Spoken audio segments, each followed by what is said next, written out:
तो most important topic की series में आज हम लोग सीखेंगे ईच और एवरी का प्रयोग। तो यहाँ पर बच्चों, जब आप लोग कभी डेली लाइफ में ईच और एवरी का प्रयोग करते हैं तो आप लोगों को कहीं ना कहीं कंफ्यूजन होती होगी कि मैं ईच का प्रयोग कहाँ पर करूँ और मैं एवरी का प्रयोग कहाँ पर करूँ, है ना। तो आज आप लोगों की ये कंफ्यूजन बिल्कुल से दूर होने वाली है, क्योंकि आज हम लोग सीखेंगे बहुत ही बेहतरीन तरीके से ईच और एवरी का प्रयोग और इनमें देखेंगे कि इनमें डिफरेंस क्या है। ठीक है, तो सबसे पहले मैं बताता हूँ आप लोगों को ईच का मीनिंग और एवरी का मीनिंग, कि इनका हिंदी मीनिंग क्या होता है। तो यहाँ पर देखिए ईच का, तो ईच का जो हिंदी मीनिंग वो होता है हर एक या प्रत्येक। ठीक है, या एवरी है हमारा, एवरी का प्रयोग होता है हर या प्रत्येक। तो आप लोग देखेंगे कि ईच का और एवरी का दोनों का जो हिंदी में मीनिंग है वो तो सेम टू सेम है। ठीक है, लेकिन ये हर एक और हर और यहाँ का जो प्रत्येक है और यहाँ का जो प्रत्येक है, इनमें कुछ बेसिक डिफरेंस है और इसी डिफरेंस को हम लोगों को समझना है और फिर समझ करके हम लोगों को ईच और एवरी का प्रयोग बेहतरीन तरीके से करना है। तो आइए अब हम लोग सीखते हैं ईच और एवरी का प्रयोग। तो यहाँ पर मैं आप लोगों को ईच और एवरी को दोनों को साथ में समझाऊंगा ताकि आप लोगों को इनमें डिफरेंस समझ में आ जाए और बहुत ही अच्छे तरीके से ईच और एवरी का प्रयोग समझ में आ जाए। ठीक है, तो इसके लिए हम लोग लेते हैं सबसे पहले एक एक एग्जाम्पल। ठीक है, और यहाँ पर देखिए मैंने ले लिया ईच के लिए एग्जाम्पल है हमारा ईच पेन इज ब्यूटीफुल। ठीक है, प्रत्येक पेन सुंदर है। और यहाँ पर एवरी के लिए भी मैंने सेंटेंस लिया है एवरी पेन इज ब्यूटीफुल। तो आप लोग देखेंगे कि इस सेंटेंस में मैंने ईच का प्रयोग किया है और इसमें किया है एवरी का। तो ये सेंटेंस तो दोनों सेम टू सेम है, फिर इसमें ईच का प्रयोग क्यों हुआ है और इसमें एवरी का प्रयोग क्यों हुआ है। तो इस सेंटेंस के पीछे एक सिचुएशन है, एक कंडीशन है, एक शर्त है। अब वो क्या है, और इस सेंटेंस के पीछे भी एक कंडीशन, एक शर्त है, तो वो क्या है उसी को हम लोगों को समझना है। और बस वो समझ में आ जाए तो हम लोगों को ईच और एवरी का प्रयोग समझ में आ गया। ठीक है, तो अब हम लोग समझते हैं कि इस वाले सेंटेंस में ईच पेन इज ब्यूटीफुल के पीछे क्या सिचुएशन है, क्या कंडीशन है। ठीक है, तो यहाँ पर देखिए, चलिए आपसे शुरुआत करते हैं। तो मान लीजिए कि आप हैं, आपके पास में केवल 2 पेन है। कितनी पेन है, मान लीजिए आपके पास में केवल 2 पेन है। ठीक है, आपके पास में कितनी पेन है, 2 पेन, और वो बहुत ही सुंदर है। कितनी सुंदर है, बहुत सुंदर, और आप लोगों को बहुत ही बढ़िया से वो सुंदर लग रही हैं। लेकिन आपके पास में केवल 2 पेन है, तो आप लोग क्या बोल दोगे उस सेंटेंस को। तो आप लोगों को इस सेंटेंस को इंग्लिश में बोलना है कि मेरे पास 2 पेन है, वो होती कैसी हैं, सुंदर। तो आप लोग 2 पेन सुंदर हैं के लिए क्या बोलोगे, ईच पेन इज ब्यूटीफुल। तो इसका मतलब क्या हो गया कि जो 2 पेन हैं उनमें से प्रत्येक यानी कि हर एक जो पेन है वो कैसी है, ब्यूटीफुल है। क्योंकि 2 पेन है और दोनों ही सुंदर हैं, इसलिए आपने बोला कि ईच पेन इज ब्यूटीफुल। ठीक है, यानी कि दोनों में से प्रत्येक पेन है वो कैसी है, ब्यूटीफुल। आप लोग इस सेंटेंस को ऐसा भी लिख सकते हैं, ऐसा बोल सकते हैं कि each of 2 pen is beautiful. ठीक है, each of 2 pen is beautiful.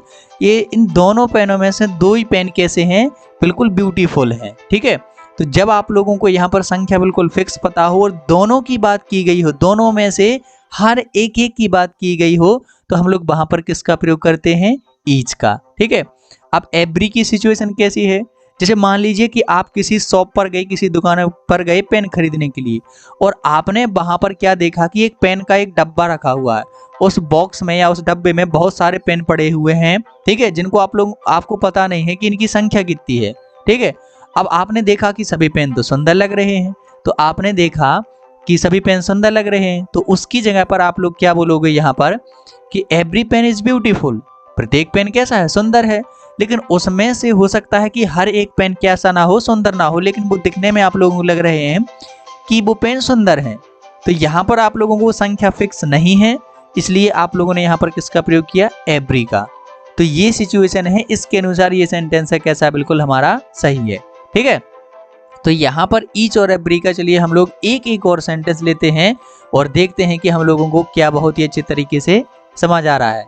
तो इसमें हमारा दूसरा सेंटेंस है each teacher at our school is creative, और इसका एग्जाम्पल है हमारा एवरी टीचर इज क्रिएटिव। तो यहाँ पर इस सेंटेंस को देखिए कि each teacher at our school is creative. तो कहाँ पर बात की गई है? आवर स्कूल, यानी कि हमारे स्कूल में जितने भी टीचर हैं उनमें से प्रत्येक या हर एक टीचर है वो क्रिएटिव है।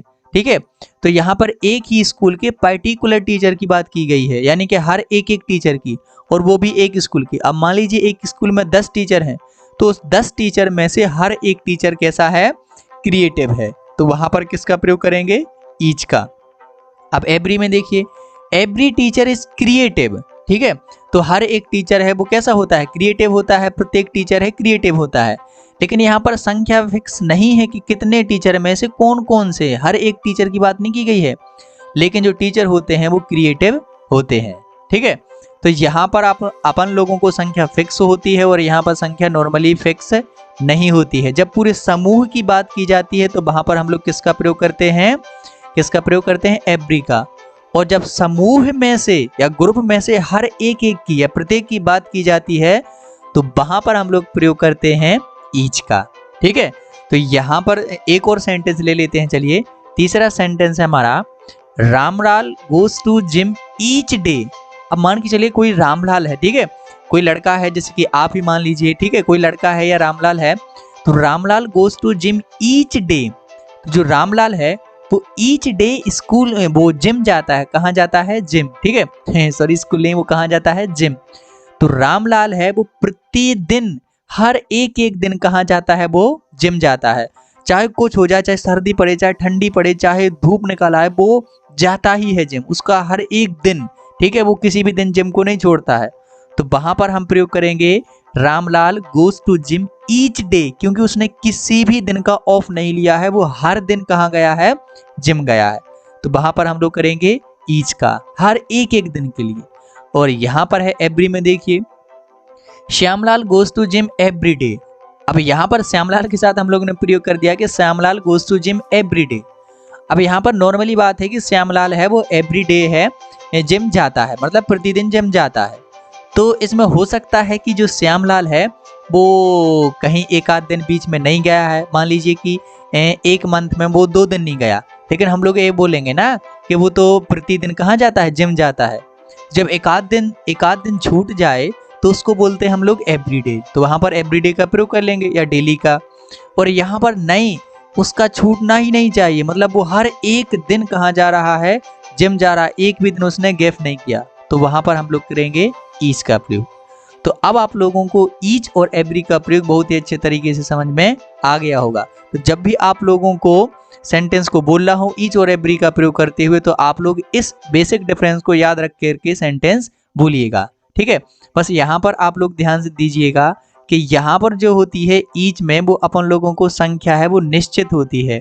ठीक है, अपन लोगों को पता है कि इतने इतने की बात की जा रही है, संख्या निश्चित होती है।